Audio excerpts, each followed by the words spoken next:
Catholic family in Chicago. He was the fifth of 9 kids. I was the forgotten middle child. There were a lot of them. Well, I know, that's a joke. You were the forgotten. The most forgotten of 9, but my parents really didn't know my name, you know, and that caused a lot of confusion, and it hurt, you know, it hurt a little bit, because my mother called me Brilly, you know, which was like half Brian, half Billy. It'd be like, you know, you got a sister, what's her name? Anne. Yeah, so it's Jan. I know what you mean. Yeah. It makes you a little hungry for attention, you know, obviously. You know, and that's probably why, you know, there are 3 or 4 of us that have been in the acting business, or 5, I don't know. I've got a sister that's a nun that does liturgical dance. Count her, you know. We're at 2/3 of the group now is like basically out there waving. And the other 3, you know, wash windshields at stoplights just to meet people. Don't try to take a full swing. Just try to take it like here, like you're, like you've got like there's a mouse in your kitchen or something. Right. Just out of here, sort of thing. All right. Get out, dang mouse. Very good. Very, very good. I mean, I used to get regular spankings at one point, you know. You know, and you'd sort of almost look for a spanking because it was like, you know, you'd get a couple minutes alone with your dad, you know. Bill's dad, Ed Murray, was a lumber salesman. His mother was a housewife.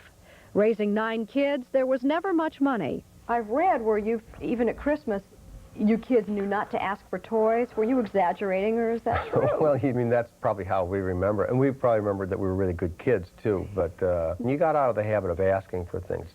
Success in that house was not measured in dollars, but in a currency even harder to come by and more highly valued: Ed Murray's approval.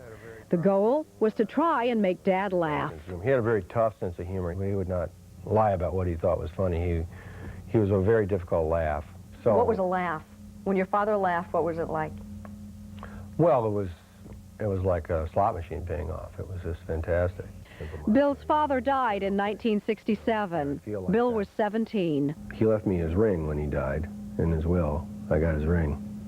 I lost it, but he left it to me. I don't feel unresolved with my father because I feel like he gave me his okay by doing that, you know. His father never lived to see him make it. He was going nowhere until he started tagging along with his brother Brian to Chicago's Second City Improvisational Theater. Before long, he was on stage too. Good evening. For those of you that are not my relatives, I'm Bill Murray.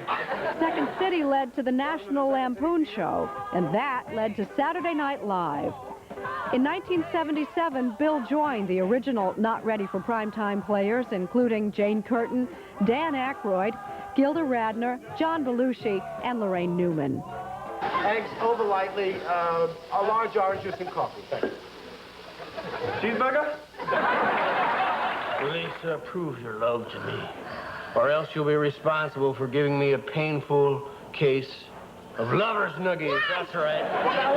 This is the Nick Winters Show, and I do the entertaining, thank you.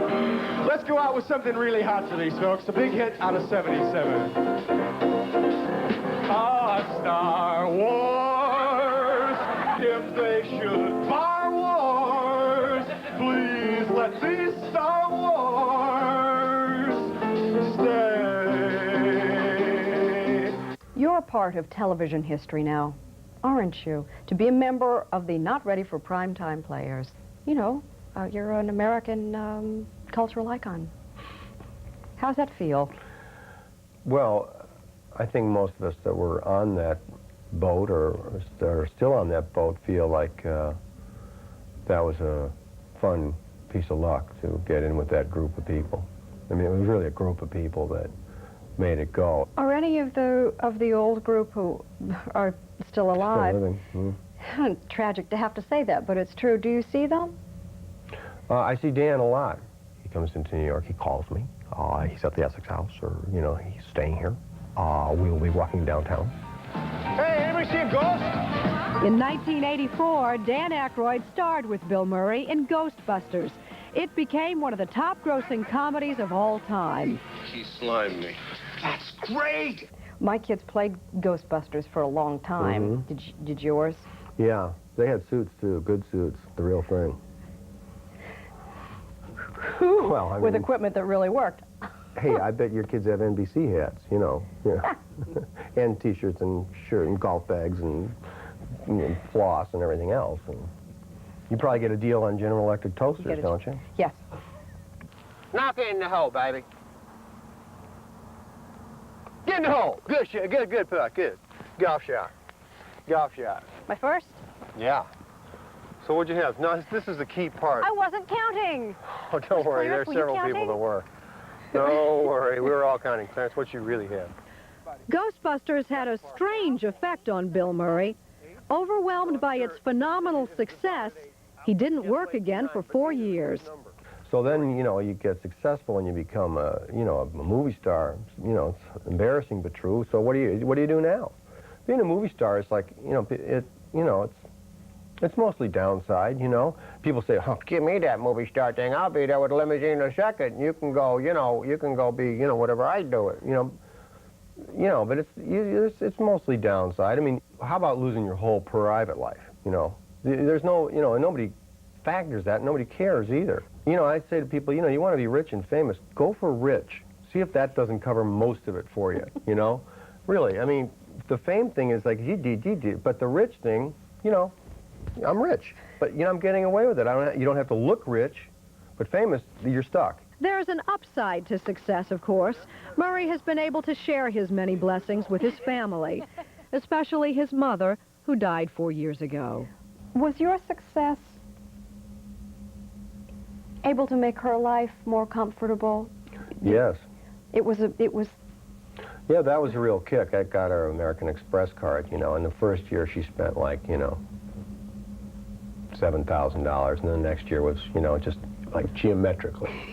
So like the last year that I saw her, I mean, she was no longer, last year she was alive, it was like, oh, Bill, hi, glad I caught you, because I'm just running out. I just booked a trip. Guess where I'm going? Where? China. She would, by that time she had to book herself a first-class round-trip ticket to San Francisco and Okinawa, and then like a slow boat to China, literally up the Shanghai River and back for herself and some friends. I mean, I can't imagine what it must have been like for the sun to come up on the Shanghai River and have Lucille Murray sitting there in a deck chair just looking out. Well, isn't this lovely? Listen, that made me feel good.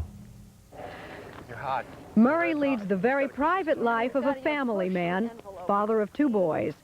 He can afford to live where he wants, which is not Hollywood. He prefers the East Coast.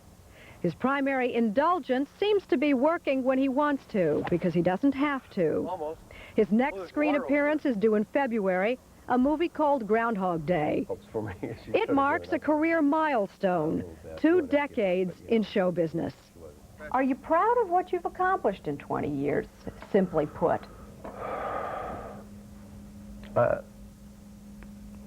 Yes. Good. Yes.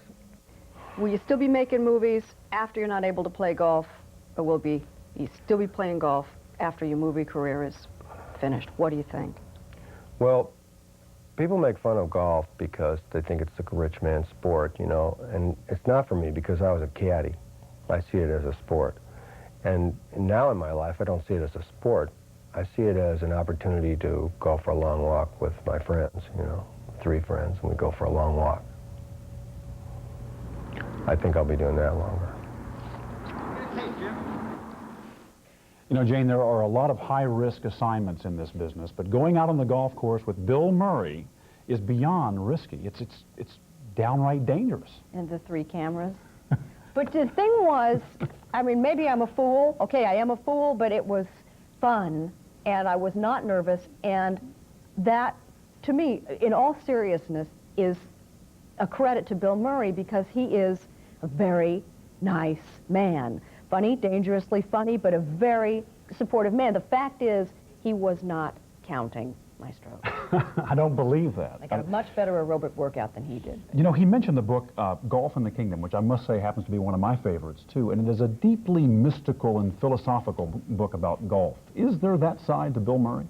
Would seem to be, but he would mask it with humor, always. What's your handicap?